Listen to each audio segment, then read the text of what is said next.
नमस्कार दर्शकों, मैं हूं नाविका कुमार और आप जुड़ रहे हैं मेरे साथ सवाल पब्लिक का शो पर। ये वो शो है जिसमें पब्लिक अपने सवाल खुद पूछती है उनसे जिन्हें इनका जवाब देना चाहिए। दर्शकों, पिछले 2 दिनों में पंजाब में एक तमाशा चल रहा है जिसे ये देश और दुनिया देख रही है। खालिस्तान समर्थक अमृतपाल सिंह के सामने पंजाब की भगवंत मान सरकार घुटने टेकती नजर आ रही है। पिछले 2 दिनों से पूरे देश में लोग यही बात कर रहे हैं कि पंजाब को क्या हो गया है, पंजाब क्या गलत हाथों में चला गया है, पंजाब क्या गलत हाथों में खेल रहा है। लेकिन दूसरी तरफ किडनैपिंग केस में अमृतपाल के साथी लवप्रीत सिंह तूफान के सारे आरोप वापस लिए गए हैं। कोर्ट से लवप्रीत सिंह तूफान की रिहाई पर भी मुहर लगवा ली गई है। वैसे ये आदेश कोर्ट का है, मैं उस पर टिप्पणी नहीं कर रही, लेकिन पंजाब पुलिस का रवैया ऐसा दिखा रहा है लाचार बेसहाय हो। क्या ये राजनीतिक दबाव है, ये सरकार का दबाव है कि आज पंजाब पुलिस को घुटने टेकने पड़ रहे हैं? उसे बोला जा रहा हो कि चुपचाप जो कह रहे हैं वही करो, क्योंकि अमृतसर के अजनाला थाने में जो हुआ वो सिर्फ एक थाने पर हमला नहीं था, वो भारत पर हमला जैसा था। मैं रिपीट कर रही हूं, ये देश पर अटैक की तरह था। मुझे वो सेंटेंस याद आ रहा है कि पुलिस दे दो जी, मैं सब ठीक करके रख दूंगा। क्या खाक ठीक करके रख दिए? पंजाब में कल जो हुआ उस पर पूरा देश चिंतित है, लेकिन तुर्रा देखिए, कल शाम को मान साहब प्रेस कॉन्फ्रेंस करने आए, एक शब्द भी अजनाला कांड अमृतपाल पर नहीं बोल पाए। लगता है किसी ने कह रखा हो, मुंह खोले तो समझ लेना। दोस्तों, तस्वीरें डरा नहीं रही हैं, भयावह हैं। आप देखिए किस तरह पुलिस के ऊपर अमृतपाल की जो पूरी टोली है तलवारें और लाठियों के साथ कैसे उन्हें पीछे भगा रही है। जिस तरह से खालिस्तान समर्थकों के आगे पुलिस सिस्टम सरेंडर करता हुआ नजर आ रहा है। पंजाब में लोग कह रहे हैं कि ये तो पंजाब का मिजाज है ही नहीं, पंजाब तो अराजकता और आतंक के सामने कभी सरेंडर नहीं करता। लेकिन अब डर ये है कि क्या पंजाब में फिर से खालिस्तान वाले 1980 के दशक की याद नहीं लौट आई। दूसरी तरफ भगवंत मान सरकार को झुका देने वाला अमृतपाल सिंह अब मोदी सरकार पर निशाने साध रहा है। उसने कहा है कि पंजाब सरकार को बदनाम किया जा रहा है।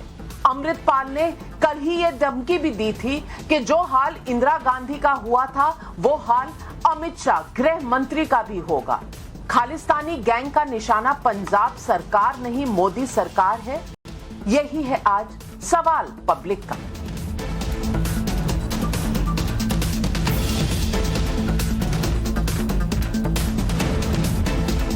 उन्नीस सौ 1980 के दशक में खालिस्तान समर्थक जरनैल सिंह भिंद्रांवाले की वजह से पंजाब जल उठा था। वारिस पंजाब दे नाम के संगठन के प्रमुख अमृतपाल सिंह की हैसियत भिंद्रांवाले जितनी तो नहीं है, लेकिन अमृतपाल जिस तरह से देश को चुनौती दे रहा है उसे नजरअंदाज नहीं किया जा सकता। सुनिए उसके इन बयानों को। Nobody prefers violence। हर चीज़ शांति पूरी तरीके से होनी चाहिए। जंग लड़ता है, कंट्रीज जंग लड़ती हैं, वो अवॉइड करने की कोशिश करती हैं। क्यों हो जाती है? क्योंकि वहाँ पे कोई ऑप्शन नहीं बचता। हमने पहले अटैक नहीं किया किसी पे, ना मेरे सपोर्टर्स ने किया। पहले अटैक हम पर हुआ, हमने रिटेलिएट किया और वो भी अटैक नहीं किया किसी पर। देखिए, डेमोक्रेटिक राइट होता है to ask for a separate, separatism is not a crime until it's done peacefully. So ये डेमोक्रेसी है India, if it's still democracy. So प्रशासन ने कदा चेतना सोचे भी साडा कोई सिख अंदर कर ले इनोसेंट। कोई भी नौजवान जो साडे नाल आउंदा है, कल जाए इस कोई भी नौजवान ਜਿਹੜੇ ਇੱਥੇ ਆਏ ਨੇ ਕੱਲ ਮੋਰਚੇ ਦੇ ਵਿੱਚ, ਉਹਨਾਂ ਨੂੰ ਜੇ ਕੋਈ ਗ੍ਰਿਫਤਾਰ ਕਰਦਾ ਹੈ ਤੇ ਫਿਰ ਅਜਨਾਲੇ ਸ਼ਹਿਰ ਦੀਆਂ ਸੰਗਤਾਂ ਅਸੀਂ ਇੱਥੇ ਅੱਜ ਰੁਕੇ ਹਾਂ, ਸੰਗਤਾਂ ਦਾ ਇਕੱਠ ਤੁਸੀਂ ਵੇਖ ਰਹੇ ਜੋ। ਤੇ ਇਹ ਪ੍ਰਸ਼ਾਸਨ ਨੂੰ ਵੀ ਚਾਹੀਦਾ ਵੀ ਅਮਨ ਅਮਾਨ ਤਾਂ ਕਾਇਮ ਰਹਿਣਾ ਔਰ ਸੈਂਟਰ ਕੋਲੇ ਮੌਕਾ ਹੈ ਪੰਜਾਬ ਦੀ ਸਰਕਾਰ ਨੂੰ ਬਦਨਾਮ ਕਰਨ ਦਾ। ਪੰਜਾਬ ਦੀ ਸਰਕਾਰ ਕੋਲੇ ਮੌਕਾ ਹੈ ਚੀਜ਼ਾਂ ਨੂੰ ਠੀਕ ਕਰਨ ਦਾ। ਅਸੀਂ ਕਿਸੇ ਦੇ ਹੱਥ ਟੋਕੇ ਨਹੀਂ ਬਣਨਾ ਚਾਹੁੰਦੇ, ਨਾ ਸੈਂਟਰ ਦੇ ਨਾ ਪੰਜਾਬ ਦੇ। ਸੋ ਮੈਨੂੰ ਇਹ ਲੱਗਦਾ ਵੀ ਨੱਪਿਆ ਕੁਛ ਨਹੀਂ ਨੱਪਿਆ ਜਾਂਦਾ ਹੁੰਦਾ। ਇੰਦਰਾ ਗਾਂਧੀ ਨੂੰ ਨੱਪ ਕੇ ਦੇਖ ਲਿਆ ਸੀ ਕੀ ਨਤੀਜਾ ਨਿਕਲਿਆ, ਇਹ ਵੀ ਕਰਕੇ ਵੇਖ ਲੈਣ ਜਿਹੜਾ। ਫਿਰ ਉਹ ਚਾਅ ਪੂਰਾ ਕਰਨ ਵਾਲੀ ਗੱਲ ਹੈ, ਕਰ ਲੈਣ। ਅਸੀਂ ਤੇ ਸੀਸ ਤਲੀ ਤੋਂ ਧਰ ਕੇ ਤੁਰੇ ਹਾਂ। ਸਾਨੂੰ ਜੇ ਮੌਤ ਦਾ ਭੈ ਹੋਵੇ ਤੇ ਅਸੀਂ ਇਹਨਾਂ ਰਾਹਾਂ ਤੇ ਤੁਰੀਏ ਹੀ ਨਾ। चाहेगी कि श्री गुरु ग्रंथ साहब जी की बेअदबी होए, इस वजह से रिस्ट्रेंट जो है वो वहां पे बरता गया। आपने पंजाब सरकार की बात सुनी, अमृतपाल कैसे मोदी शाह को धमका रहे हैं और वो आपने भी सुन लिया। कल दिल्ली में पवन खेड़ा की गिरफ्तारी के बाद ये नारे लगे थे कि मोदी तेरी कब्र खुदेगी, मोदी तेरी कब्र खुदेगी। ये नारे हैं, ये सेपरेटिस्ट नारे, ये इस तरह से डराने धमकाने वाले नारे, चाहे अमृतपाल सिंह हो, चाहे कांग्रेस के नारे हो। और दूसरी तरफ शाम होते होते फारूक अब्दुल्ला साहब ने भी कह दिया कि पाकिस्तान से बात क्यों नहीं हो रही, पाकिस्तान से बात होनी चाहिए। आज हर बात पर पीएम ने रिप्लाई किया है। नॉर्थ ईस्ट की अपनी रैली में उन्होंने कहा है कि जो लोग कहते हैं कि मोदी तेरी कब्र खुदेगी, लेकिन ये देश हमारे साथ है। देश कह रहा है कि कब्र नहीं खुदेगी, कमल खिलेगा। सुनिए आज प्रधानमंत्री नरेंद्र मोदी का ये बयान। मोदी तेरी कब्र खुदेगी। ये निराशा के गर्त में डूबे लोग, भाषा बोलने वाले लोगों को करारा जवाब देगी। तो आज पब्लिक पूछ रही है सवाल। पब्लिक का सवाल नंबर 1, क्या पंजाब में भिंडरन वाले पार्ट 2 की वापसी का डर फिर से जाग गया है? सवाल नंबर 2, पुलिस मांगने वाले केजरीवाल अमृतपाल कांड पर चुप क्यों हैं? सवाल नंबर 3, क्या खालिस्तान समर्थकों की गतिविधियां मोदी सरकार के लिए चुनौती बन गई हैं? और सवाल नंबर 4, क्या एक इकोसिस्टम सिर्फ इस बात पर अपना ध्यान लगाए हुए है कि किस तरह मोदी को चारों तरफ से घेरा जाए? क्या मोदी के नहीं, वो देश के साथ भी इस तरह की बात करेंगे? यही है आज सवाल पब्लिक का। और आज इन सवालों के जवाब देने के लिए हमारे साथ जुड़ रहे हैं बीजेपी के प्रवक्ता जयवीर शेरगिल, डॉक्टर आकाशदीप मुनि राजनीतिक विश्लेषक हैं, आम आदमी पार्टी के सपोर्टर भी हैं, लोकेश जिंदल नेता हैं कांग्रेस पार्टी के, यशोवर्धन झा आजाद सिक्योरिटी एक्सपर्ट है, भारत सरकार में कैबिनेट सिक्योरिटी में भी रहे हैं, आशुतोष जी वरिष्ठ पत्रकार और मेरे साथी भी हमारे साथ जुड़ रहे हैं। मेरा पहला सवाल जाता है आकाशदीप मुनि जी को। आकाशदीप मुनि जी, 1980 का दशक इस देश में कम से कम जो 40 साल के ऊपर के उम्र के लोग हैं उन्हें याद है इस देश में क्या हुआ था, पंजाब में मिलिटेंसी कैसे आई थी, कैसे कांग्रेस पार्टी ने, इंदिरा गांधी ने भिंडरन वाले को खड़ा किया था और फिर भिंडरन वाले ही देश का और उनका भी सबसे बड़ा दुश्मन बन गया था। क्या आज हम फिर उसी आग से खेल रहे हैं? और आम आदमी पार्टी की सरकार कहती है अरे भाई लवप्रीत तूफान के लिए हमारे पास कोई एविडेंस ही नहीं है, उसने कोई किडनैपिंग ही नहीं की। भाई तो फिर 5 दिन से गिरफ्तार क्यों किया था? और ये स्टेटमेंट तब क्यों आता है जब अमृतपाल इस तरह से किसी पुलिस को बंदी बना के 800 से 1000 पुलिसमैन को इस तरह से डरा धमका के 1 घंटे का समय देके ब्लैकमेल करके डरा देता है सरकार को, तब ये बात क्यों याद आती है सरकार को? नहीं नाविका जी, एक बात मैं कहना चाहता हूँ। पहली सबसे इम्पोर्टेंट, सबसे महत्वपूर्ण बात यह है कि प्रदेश में आपराधिक मामले और मेडिकल नशे में कमी आई है और 25 आतंक मॉड्यूल ध्वस्त हो चुके हैं। ये ग्रास रूट रियलिटी है, ये जमीनी खबर मैं आपको पंजाब से देना चाहता हूँ। और एक बात मैं बताना चाहता हूँ, आप सब मुझे बता रहे हैं कि बहुत सारा ये टेररिज्म फिर फैल रहा है। मैं आपको ये भी बताना चाहता हूँ कि BP Rinda group, Arshdalla group, drone module, Ludhiana module, Lakhbir Nanda group, AGAZF group, ये सारे ग्रुप जो भारतीय जनता पार्टी के टाइम में पल्ले बड़े थे उसको खत्म कर दिया आम आदमी पार्टी ने पिछले 1 साल में। यही दिक्कत आ रही है भारतीय जनता पार्टी को कि क्यों खत्म कर दिए सारे। किडनैपिंग 10% कम हुआ है, वेपन्स 2% हुआ है। ये एनसीआरपी के बता दिए, मैं नहीं बताता। 150% जल्दी केसेस सॉल्व हो रहे हैं, टेररिज्म रिलेटेड और गैंगस्टर रिलेटेड। ये जमीनी खबर है। और आप जो बता रहे हैं कि लवप्रीत सिंह तूफान को कोर्ट ने बरी किया, आम आदमी पार्टी की सरकार ने बरी नहीं किया, कोर्ट ने बरी किया। और इस पे एसआईटी गठन हो चुकी है और एसआईटी अपनी काम कर रही है। और अगर एसआईटी को मिलेगी इन्वेस्टिगेशन में एविडेंस, सबूत मिलेगा, तो कार्रवाई होगी, लॉ एंड ऑर्डर के हिसाब से चलेगा। ये भारतीय जनता पार्टी की सरकार नहीं है कि उत्तर प्रदेश में जैसा कि पुलिस वालों पे हमले हो रही है, बुलंदशहर में हमला हो रहा है, आगरा में हमला हो रहा है, वैसी सरकार नहीं है। ये आम आदमी पार्टी आकाशदीप मुनि जी, मैं इस बात पर राजनीति के दायरे में जाना ही नहीं चाहती। ये देश की सुरक्षा का सवाल है और सुरक्षा पर ही हम सीमित रहे। बीजेपी क्या करती है, कांग्रेस क्या करती है, आम आदमी पार्टी क्या करती है, इससे मेरा कोई सरोकार नहीं है। मैं पूछ रही हूं पंजाब में क्या चल रहा है। और जयवीर शेरगिल, मैं आपसे पूछना चाहती हूं, पहले लवप्रीत तूफान को अरेस्ट किया जाता है, आरोप क्या है? किडनैपिंग और असॉल्ट के आरोप हैं। फिर 5 दिन के बाद आते हैं अमृतपाल सिंह जी, धावा बोलते हैं अजनाला पुलिस स्टेशन पर, जो 10 किलोमीटर दूर है पाकिस्तान के बॉर्डर से, 10 किलोमीटर दूर पाकिस्तान के बॉर्डर से उसको घेराव कर लिया जाता है। वहां ये आदमी आकर 800 की तादाद में, जो 800,000 के बीच में जो तादाद है पुलिस कर्मियों की, उनको डराता धमकाता है, तलवारें हिलाता है, ऑटोमेटिक राइफल रखता है, लाठियां रखता है। और उसके बाद सरकार कहती है कि हमारे पास कोई एविडेंस नहीं है, हमारे पास कोई इसके सबूत नहीं है, और कोर्ट से मोहर लगवा देती है। मैं पूछना चाहती हूं जयवीर शेरगिल जी, ये किस तरह की सरकार है?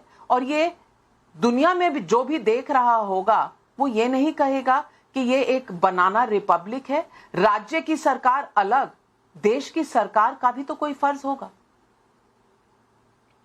नाविका जी, सबसे पहले तो मैं एक निजी अपना तजुर्बा साझा करना चाहता हूं, एक राजनीतिक पार्टी का प्रवक्ता नहीं, बतौर पंजाब का वासी, पंजाब का रहने वाला। नाविका जी, मेरा जन्म 1983 में हुआ था। उस दिन शहर में, जालंधर में कर्फ्यू था, आतंकवाद का, और आतंकवादियों के जो काले बादल छाए हुए थे। स्कूल में जाते थे, जो छुट्टी हो जाती थी, कहीं गोली चल गई है, फोन बजता था किसी का हाल पूछने के लिए, नहीं कि कौन सा दोस्त, कौन सा मित्र, कौन सा रिश्तेदार, किसी का चाचा चाची आतंकवादियों के हत्थे चढ़ गया है। तो आज जो पंजाब में माहौल है, बहुत दुख, भय और चिंता से कह रहा हूं, आज हर पंजाबी के मन में प्रश्न उठ रहा है कि क्या पंजाब उस तरफ और दोबारा तो नहीं चल पड़ा? पहला पॉइंट। दूसरा, आम आदमी पार्टी पंजाब में एक नारे पे आई थी, एक मौका आपको। पंजाबी में कहता है एक मौका आपनू। एक मौका तो पंजाब की जनता ने दे दिया, पर आम आदमी पार्टी रोज कानूनी व्यवस्था को झटके दे रही है। उसका कारण क्या है? भगवंत मान जी और केजरीवाल जी ने पंजाब की कानूनी व्यवस्था को एक कॉमेडी शो समझ लिया है, जहां गैंगस्टर, अराजक मानसिकता वाले लोग, लुटेरे, कातिल तो हंस रहे हैं, पर पंजाब की जनता रो रही है। जनाब, मैंने आपको टोका नहीं, 1 मिनट। जो कल हुआ वो है act of war against state, जो हम कानूनी भाषा में कहते हैं। भीड़ तंत्र का लोकतंत्र पे वार, भीड़ तंत्र का धरती पे वार, भीड़ तंत्र का संविधान पे वार। और आखिरी टोक्यो ने, जनाब रुकिए, नाविका जी, आपको पता है, आकाशदीप मुनि जी, जब आप बोल रहे थे आपको किसी ने नहीं टोका, अब आप टोकिए मत। मैंने आपको कई बार समझाया है, डिबेट में जब कोई बोल रहा होता है उसे बोल लेने दीजिए। आपको टिप्पणी देनी है, समय मिलेगा। दर्शकों को कम से कम हर एक पैनलिस्ट की बात सुनाई दे, तभी अच्छा रहता है जी।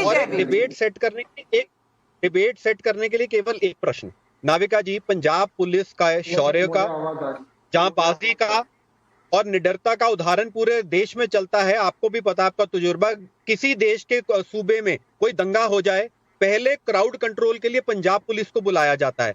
पर आज ऐसा क्या हो गया, वो पंजाब पुलिस जिसकी उदाहरण दिया जाता है शौर्यता का, उसके हाथ बंध गए हैं आम आदमी पार्टी के नीचे। क्या आम आदमी पार्टी और हिंदुस्तान विरोधी, पंजाब विरोधी ताकतों में कोई समझौता हुआ है कि पंजाब को दोबारा अंधेर काल की ओर धकेलना है? ये प्रश्न है। दूसरा, दिल्ली में कोई जेब कतरे का केस भी आ जाता था सवाल तो यही पुलिस है अपने हाथ लेने की, और आज पूरी पुलिस इनके हाथ में है और पंजाब की कानूनी व्यवस्था के बिल्कुल, हाथ और यही राजनीति, पे आम आदमी पार्टी। यही राजनीति मैं पूछना चाहती हूं क्यों हो रही है पंजाब में। और आशुतोष जी, मेरा सवाल आपसे है, एक पुलिस तो हाथ में देखो, लॉ एंड ऑर्डर क्या होता है हम दिखाएंगे, ये कहती थी आम आदमी पार्टी। अब पूरा राज्य है और बॉर्डर राज्य है, बहुत सेंसिटिव स्टेट है पंजाब का, उनके हाथ में है पुलिस, कानून व्यवस्था, सब आम आदमी पार्टी के हाथ में है। और जो तस्वीरें दिख रही हैं इस वक्त हमारे स्क्रीन पर, वो दिल दहला देने वाली हैं।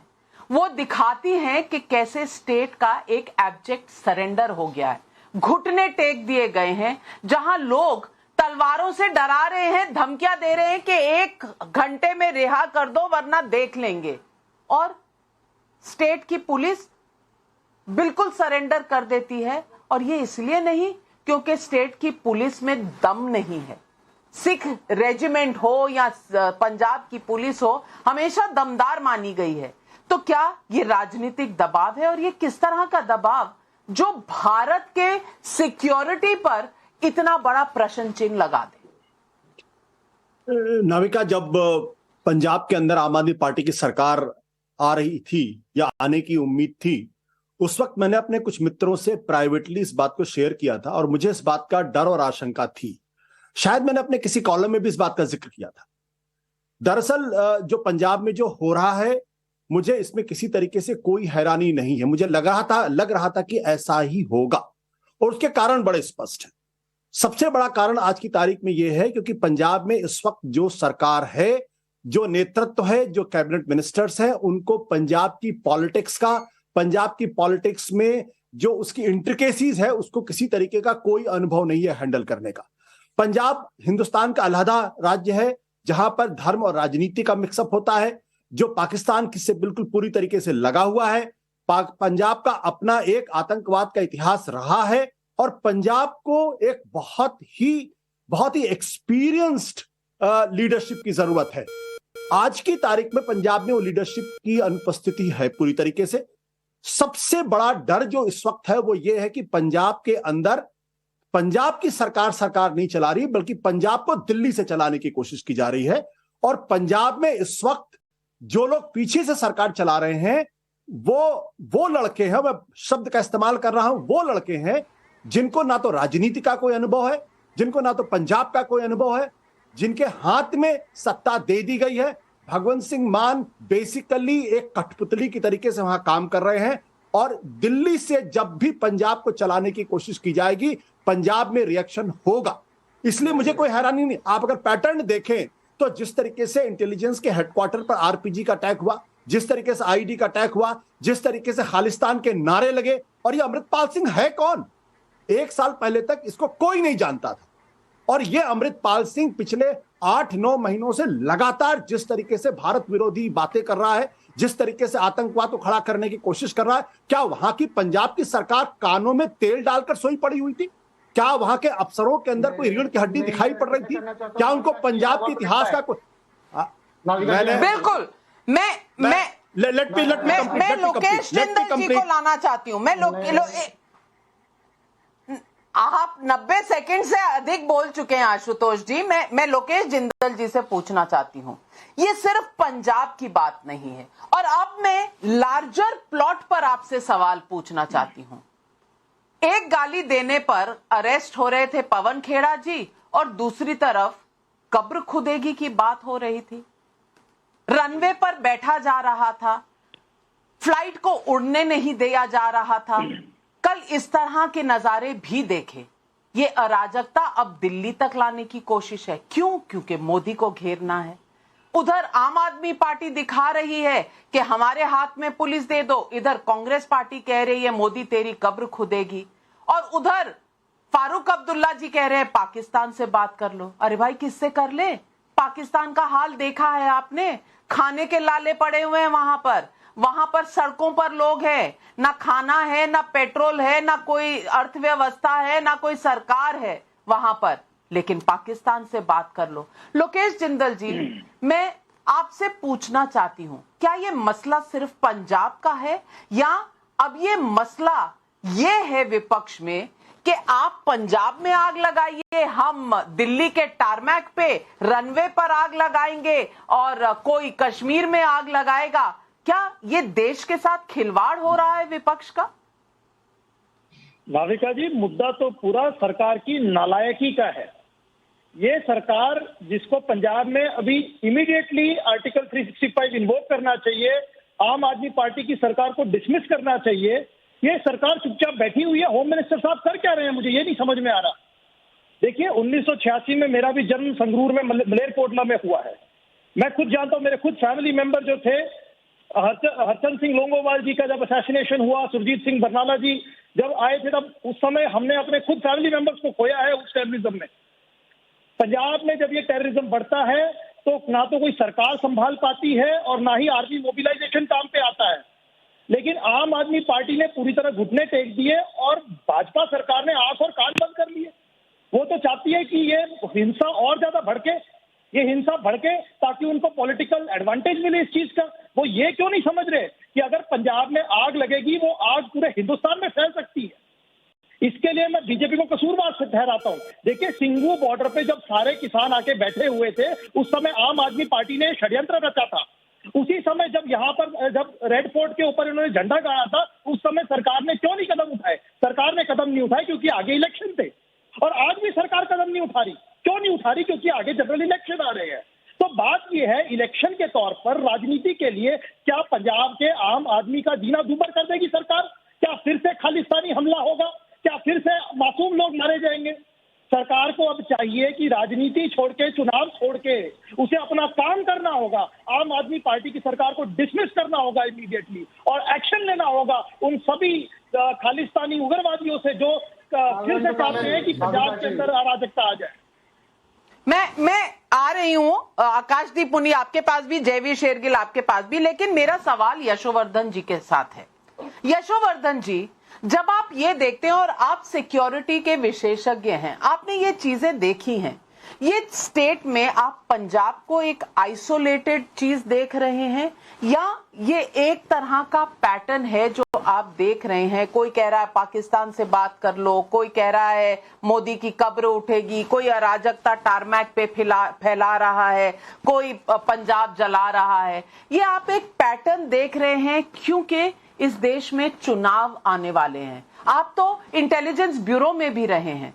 आप अगर इन चीजों को देखते हैं तो इसमें एक पैटर्न देखते हैं, इसमें एक बड़ा प्लॉट देखते हैं, या आप समझते हैं कि ये सिर्फ एक पंजाब का इशू है और पंजाब तक ही सीमित रहना चाहिए? आई थिंक काफी कुछ महत्वपूर्ण विषय नाविका जी आपने उठाए हैं, इसलिए मुझे 2 मिनट बोलने का मौका दीजिए। कल जो घटना हुई है अजनाला में, मैं समझता हूं वो अत्यधिक गंभीर है और उसे किसी भी तरह के राजनीतिक उठापटक से अलग रखना चाहिए। मैं समझता हूं अलगाववादी तत्वों से किसी भी तरह से समझौता करना गलत है। और सबसे जो महत्वपूर्ण बात यहां मैं ये कहना चाहूंगा कि अगर आपने अलगाव तत्ववादियों को शुरुआत में ही नहीं खींचा तो बाद में जब वो पनप जाते हैं उन्हें कंट्रोल करना बहुत ही मुश्किल है। अब जहां तक एक व्यवसायिक दक्षता की बात करूं, जिसे हम प्रोफेशनल अक्यूमेंट कहते हैं, एक केस रजिस्टर जब एब्डक्शन का होता है और उसमें आप नामजद करते हैं 5 आदमियों, देखिए फर्स्ट इंफॉर्मेशन रिपोर्ट के बाद धाराएं पुलिस लगाती है और जब धाराएं पुलिस लगाती है तो उसी गंभीरता को देख के लगाती है 365 आईपीसी, और उसमें अगर आपने 5 आदमियों के नाम दिए हैं, इसका मतलब कि आपने वो जिगरा भी है, क्योंकि आप जानते थे कि आपने ऐसे आदमी का नाम लिया है जो कि दुबई से आके अमृत प्रचार कर रहे हैं, काफी लोगों को अपने साथ जोड़ रहे हैं, युवाओं को जोड़ रहे हैं, बहुत खतरनाक ये है। और साथ में ये भी कह रहे हैं कि हम भिंडरानवाला के भक्त हैं। बल्कि आपको याद होगा नलिका जी कि ये भिंडरानवाला गांव में ही इनका कोरोनेशन हुआ था। ये जरूर कहूंगा कि पंजाब में ये जो बवाल उठ रहा है, और मैं इसे बहुत ही गंभीरता से ले रहा हूं। एक सुरक्षा विशेषज्ञ के नाते मैं अपील करना चाहता हूं आपके सरकार को कि अगर आज वो इसको गंभीरता से नहीं लेंगे तो कल ये एक ऐसा ड्रैगन बन जाएगा जिसे हम और आपके लिए कंट्रोल करना बहुत ही मुश्किल है। आकाशदीप मुनि जी जवाब दीजिए। ये किसी राजनीतिक पैनलिस्ट का व्यू नहीं है, ये सिक्योरिटी एक्सपर्ट का व्यू है जो इंटेलिजेंस ब्यूरो में रह चुके हैं, कैबिनेट सेक्रेटेरिएट में रह चुके हैं।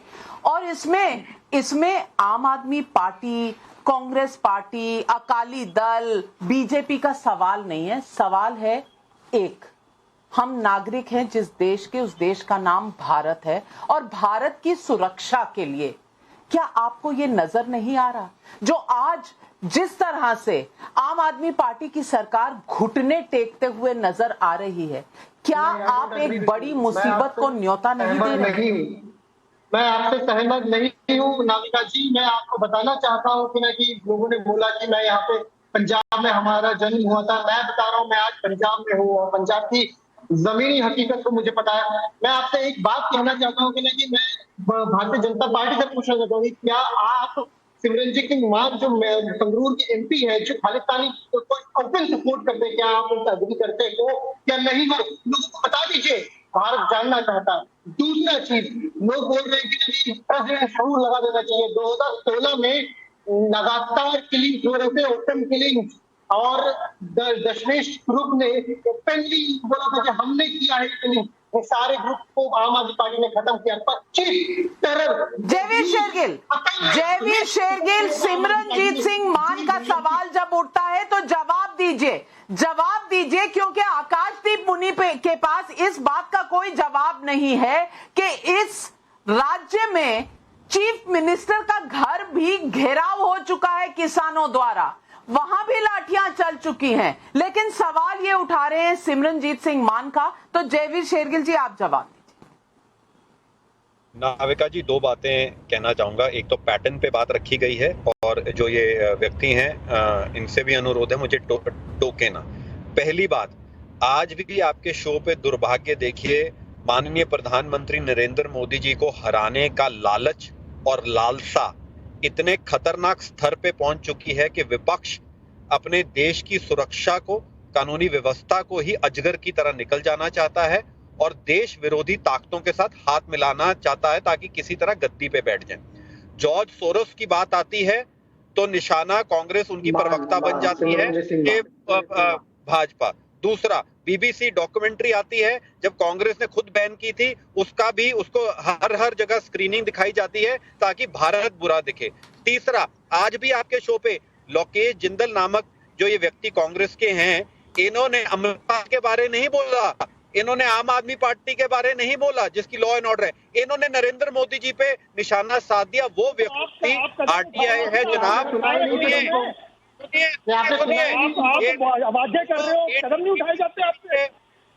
ए टीम बी टीम चुप कीजिए, ए टीम और बी टीम चुप कीजिए। ए टीम बी टीम आप या डिबेट करने आए हो या तो मुद्दे पे बात करो। लेकर आ गए आप बीबीसी रिपोर्ट, बात किस चीज की हो रही है? एक मिनट। नहीं, लोकेश जिंदल जी, मुद्दे की बात तो ये भी है ना कि आपको आम आदमी पार्टी पर सवाल नहीं उठाने, आपके सिलेबस में सिर्फ मोदी पर सवाल उठाना है। अरे हम तो पंजाब की जनता के हित में सवाल उठा रहे हैं कि क्या बात है कि प्रधानमंत्री मोदी एक्ट नहीं कर रहे, कि एक बंदे ने पूरी लॉ एंड ऑर्डर, पूरी पुलिस व्यवस्था को चैलेंज कर दिया। यहाँ पे आर्टिकल 365 इन्वोक करना चाहिए, सीआरपीएफ को मोबिलाइज करना चाहिए, वो क्यों नहीं किया गया? इनके गवर्नर महाराष्ट्र में तो बहुत एक्टिव होते हैं, तमिलनाडु में बहुत एक्टिव हो जाते हैं, झारखंड में बहुत एक्टिव होते हैं, पंजाब में क्या हो जाता है? क्या सांप सूंघ जाता है इनको? आपके गवर्नर पंजाब में नहीं है क्या? आप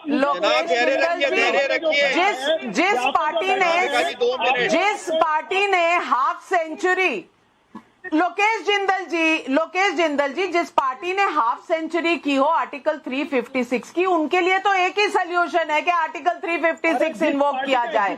आपको तो इसके अलावा कोई सोल्यूशन नजर नहीं आता। देखिए, हमारी सेंचुरी की तो बात मत करो, हमारी पार्टी का एग्जिस्टेंस एक सेंचुरी के ऊपर है। हमारी पार्टी तब की है जब ये जो है एग्जिस्ट भी नहीं करते थे। तो सेंचुरियां और हाफ सेंचुरी की बात यानी कि 2 साल में एक बार ना सो तो फिर 2 साल में एक बार तो आप इस्तेमाल कर ही लेते हैं आर्टिकल 356। लेकिन आशुतोष जी क्या ये सब कुछ एक कोइंसिडेंस है?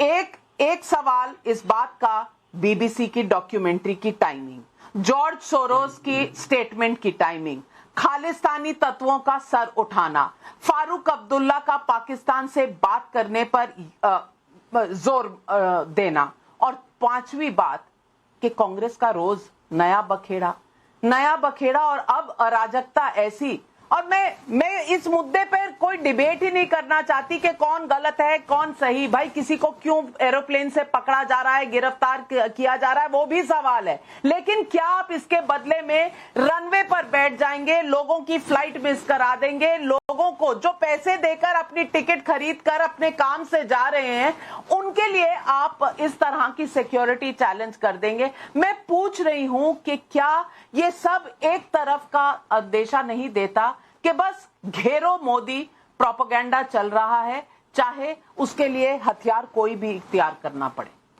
देखिए नामिका जी, जो जिस तरीके से टारमेक पर घेराई हुई वो तो उस पर हम कल चर्चा आपके प्रोग्राम में कर ही चुके हैं। ये जो पंजाब का जो मसला है, अगर आप ध्यान दें तो पंजाब में जब आम आदमी पार्टी की सरकार 92 सीट जीत कर आई थी, 117 में से 92 सीट एक आंधी तूफान की तरीके से जीत के आई थी। लेकिन उसी पंजाब में संगरूर के इलाके में जो वहां के सिटिंग मुख्यमंत्री की पार्लियामेंट्री कॉन्स्टिट्यूएंसी है, वहां पर आम आदमी पार्टी हारी और जीता कौन? सिमरनजीत सिंह मान जो 90 के दशक के बाद पूरी तरीके से इररिलेवेंट हो गए थे, वो वहां जीतते हैं। और जो दूसरी पॉलिटिकल पार्टीज है वो तीसरे चौथे पांचवें नंबर पर रहती हैं। तो सिमरनजीत सिंह मान का जीतना मुख्यमंत्री की कॉन्स्टिट्यूएंसी में ये महज इत्तेफाक नहीं हो सकता है। इसका मतलब यह है कि जो आतंकवादी गतिविधियां हैं वो धीरे धीरे अपनी जड़ें मजबूत कर रही हैं। जितनी जल्दी इस बात को पंजाब की सरकार समझ ले उतना ही बेहतर है, और जितनी जल्दी केंद्र की सरकार इसको समझ ले। क्योंकि अगर देश के गृह मंत्री को जान से मारने की धमकी कोई 29 साल का लड़का दे रहा है, पुलिस थाने में जाकर अपने लोगों को छुड़ा लेता है और उसके साथी के खिलाफ पुलिस मुकदमे वापस ले लेती है, इसका मतलब यह कि पानी अब नाक के ऊपर बहना शुरू हो गया है। और मैं आम आदमी पार्टी के जो भी समर्थक उनसे कहना चाहता हूं कि यह देश का सवाल है। पंजाब एक बार रक्तरंजित हो चुका है, इसलिए इस पर अगर कार्रवाई ठीक से नहीं होती है तो केंद्र को एक्ट करना पड़ेगा। Punjab cannot go back to the old bloodshed situation. Ashutosh ji, with all respect I want to मैं पूछना चाहती हूँ यशोवर्धन जी, एक मिनट यशोवर्धन जी, मेरा सवाल ये है कि क्या कल जो हुआ और आज जिस तरह से कोर्ट ने मोहर लगा दी क्योंकि एविडेंस ही नहीं प्रोड्यूस किया, तो क्या इसका मतलब ये हो रहा है कि केंद्र के लिए अब कोई ना कोई कदम उठाने जरूरी हो गए? केंद्र क्या कर सकती है?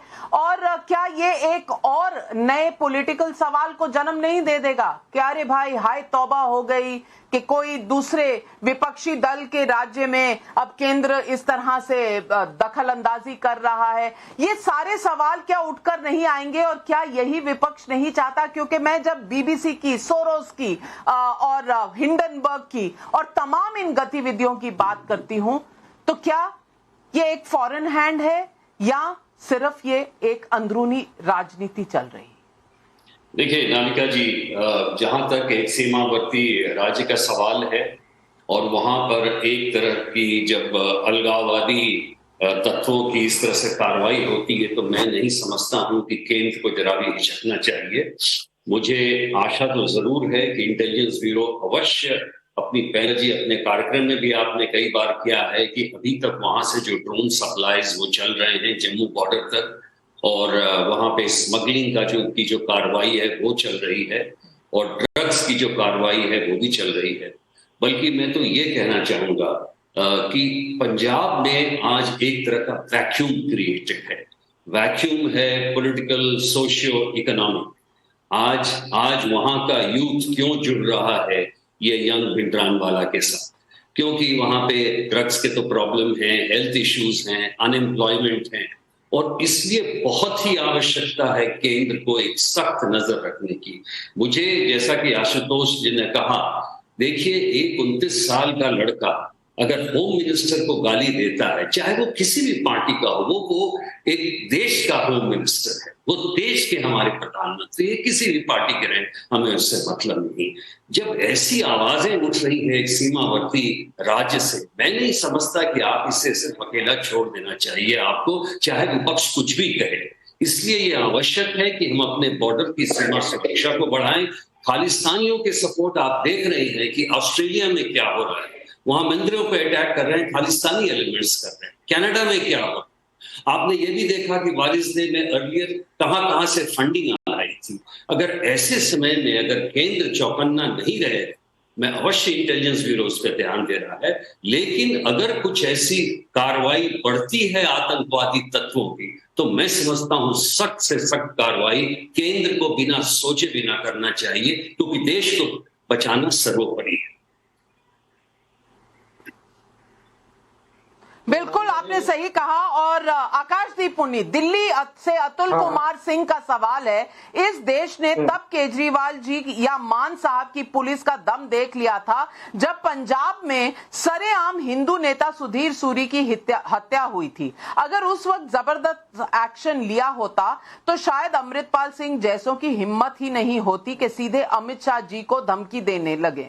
लेकिन केजरीवाल जी ने कुछ नहीं किया पंजाब के लिए, सिर्फ मुफ्तखोरी की सियासत कर रहे हैं। मुझे तो लगता है कि दिल्ली वाले बड़े खुश नसीब हैं कि दिल्ली में पुलिस केजरीवाल के हाथ में नहीं है।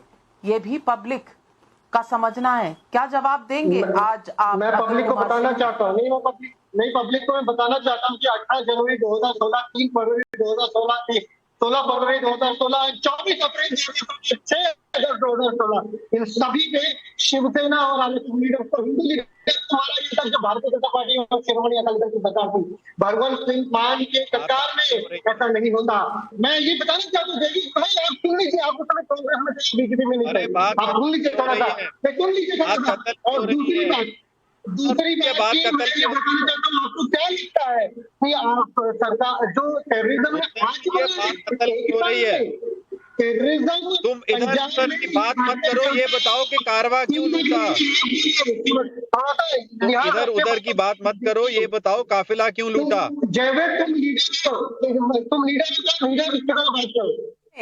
कुमार विश्वास ने क्या कहा था चुनाव से पहले, क्या कहा था? आशुतोष जी भी उसकी तरफ जिक्र कर रहे हैं और कुमार विश्वास ने भी कहा था। लेकिन सवाल ये उठता है आज जयवीर शेरगिल जी, केंद्र की सरकार क्या देखती रहेगी या केंद्र की सरकार अब आगे बढ़ेगी? क्योंकि ये पंजाब का मामला नहीं है, ये जो पैटर्न चल रहा है ये जरूर बता रहा है, अंदेशा है किसी का कि कोई इस तरह की अराजकता फैलाने की कोशिश कर रहा है। पंजाब को हम कब तक यूं ही देखते रहेंगे? स्पष्ट उत्तर नाविका जी, अगर भाजपा सरकार देखती रहती तो टाइम्स नाउ की जो आरटीआई की रिपोर्ट टाइम्स नाउ पे ही चली थी, जो आतंकवादी हमले 9,226 थे 2014 में, वो सन 2022 में 2,340 पे आके रुक गए हैं। अलगाववादी आतंकवाद के जो हमले हैं वो 165% से ज्यादा गिर गए हैं। Point number 1। Point number 2, Bhajpa सरकार पंजाब को फिसलने नहीं देगी। तीसरा, आखिरी बात कहूंगा, नाविका जी, कहावत है, जहां चाह वहां राह। क्या भगवंत मान की चाह है कि पंजाब में अमन चैन बना रहे? उत्तर है नहीं। अगर वो हाँ होती तो आज मूसेवाला जी के पिता दर दर गुहार नहीं लगाते इंसाफ की। दूसरा, भगवंत मान जी ने रुकिए, आपने क्या किया है? मान साहब की बेटी चुप करिए, एक सेकंड आपने क्या किया है? अपनी सुरक्षा, भगवंत मान के अपनी सुरक्षा आरटीआई से लेके 45 गाड़ियों का कारवा कर लिया है। धर्मपति को 40 सुरक्षा के पर्सनल सिक्योरिटी के लोग दे दिए हैं, पर पंजाब की सुरक्षा में क्यों चूक रहे हैं? क्योंकि भगवंत मान केवल केजरीवाल की प्रचार व्यवस्था में अपनी खुद की सुरक्षा में, पत्नी की सुरक्षा में व्यस्त है, और जब पंजाब की कानूनी व्यवस्था पूरी तरह त्रस्त हो चुकी है।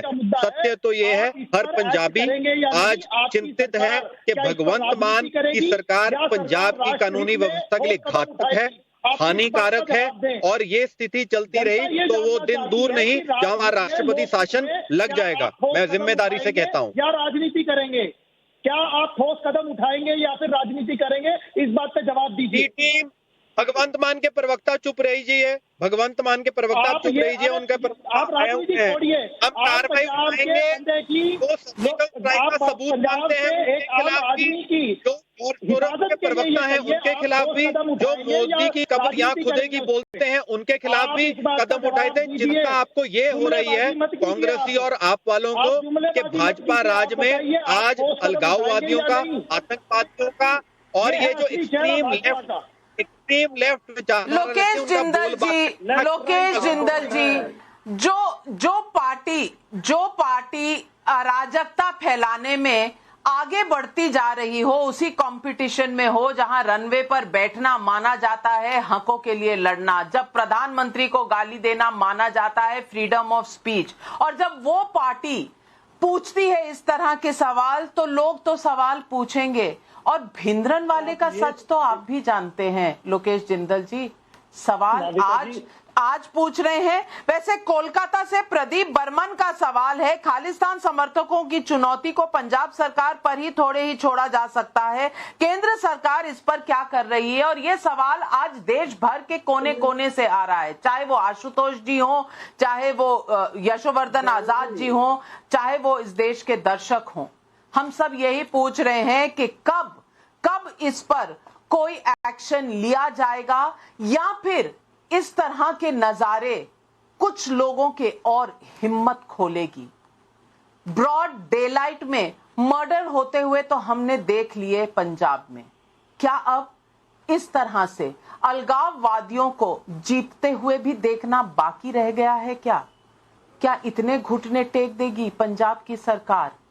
ये सवाल सबके दिलों से उठ रहा है और इस पर जागने की जरूरत है, बहुत ज्यादा जरूरत है, क्योंकि ये देश कहीं ना कहीं ये सफर कर चुका है, ये दौर देख चुका है 19 के दशक में और 1980 के दशक में।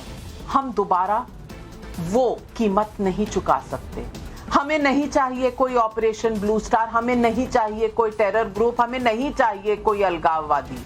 भारत को अस्थिर करने की चौतरफा कोशिशें हो रही हैं। इन कोशिशों के बीच पंजाब का अजनाला कांड डराने वाली घटना है। ये डराने वाली घटना सिर्फ इसलिए नहीं क्योंकि एक खालिस्तानी समर्थक अपने टोली के साथ थाने पर हमला करने की हिमाकत करता है, बल्कि ये घटना इसलिए डराने वाली है क्योंकि पंजाब की सरकार उसके सामने सरेंडर कर देती है। पंजाब एक बॉर्डर स्टेट है जिसने आतंकवाद का दौर देखा है। फिर से देश उन हालातों के सामना ना करे, इसलिए राजनीति से ऊपर उठकर पंजाब सरकार को कानून व्यवस्था की गंभीर समीक्षा करने की जरूरत है। और सिर्फ पंजाब सरकार नहीं, हमें बाहर की ताकतें किस तरह देश को अस्थिर करने की कोशिश कर रही है, इस पर भी गौर फरमाना होगा, क्योंकि इस देश में विपक्ष और सत्ता पक्ष दोनों जब तक साथ नहीं होंगे तो बाहर की ताकतें इसका एडवांटेज लेती रहेंगी। क्या विपक्ष इस कड़ी चुनौती को समझता है? क्या समय आ गया है कि हम सबको जागरूक होना पड़ेगा? ये चिंता का विषय है और जनता उम्मीद करती है कि सिर्फ राजनीति नहीं, देश की सुरक्षा रहेगा राजनीति का एजेंडा। आज सवाल पब्लिक का शो पर बस इतना ही। लेती हूं आपसे इजाजत। नमस्कार।